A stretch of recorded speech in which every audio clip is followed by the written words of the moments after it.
Akademiya Jineolojî û Rêxistinên Jinan ên Bakur û Rojhilatê Sûriyê bi daxuyaniyekê li pêşiya avahiya neteweyên Yekbûyî ya li bajarê Qamişlo bang li niyê kirin ku sûcên Tirkiyeyê li dijî jinan rawestîne.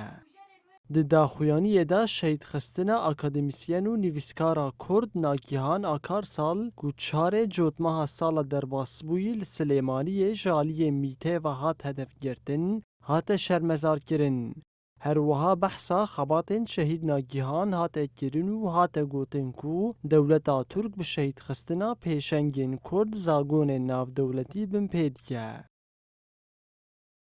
عندن لي مخابن افصالك لسربي بويري درباس بويا حتى نها كجري هذا ناجهان نهاتيا دارازاندن تفليكو عيني روجي ده هات قرتنجي دما جوج هولير دخوست برافي لي حتى نها كان نهاتيا دارازاندن نهاتيا محاسبه كرن اجبر ويناكي بنجوازيه ما اوا کو کسین بابو یاران دکن بین دارازاندن نتنه کجری هفر ناگهان لی همه کسین گو به هدف گرتنا پیشنگین تفگر آزادیه پیشنگین جواکه دکن هدف شخورا مینا هفر یسرا مینا هفر زینب مینا هفر ریحان مینا هفر جیان تول هلدان مینا هفر نوشان و گلک هفر اندین به دست میتین ترک و إخانتها فتكي تن هدف قرتن أف كجر قرك بين دارزاندن وأفري لبروا بي قرتن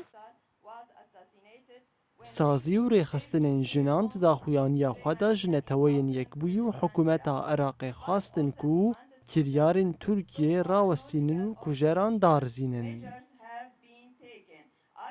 بداية ندين ونستنكر الانتهاكات التركية والضربات التركية المستمرة.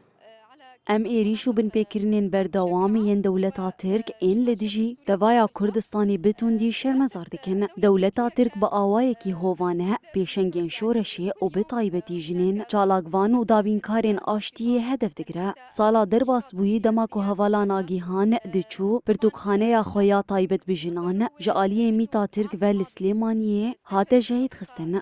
زیلان امام منزلها هو في طريقها إلى مكتبتها مكتبة خاصة للنساء لهذا نحن نستنكر. روژا چارê cotmeha sala derbasbûyî rojnamevan û çalakvana Kurd Nagihan Akarsel li pêşiya mala xwe ya li Silêmaniyê hate şehîdxistin. Piştî bûyerê bi çend demijmêran kujer hate girtin û hate aşkêrekirin ku plana êrişê mîta Tirk daniye.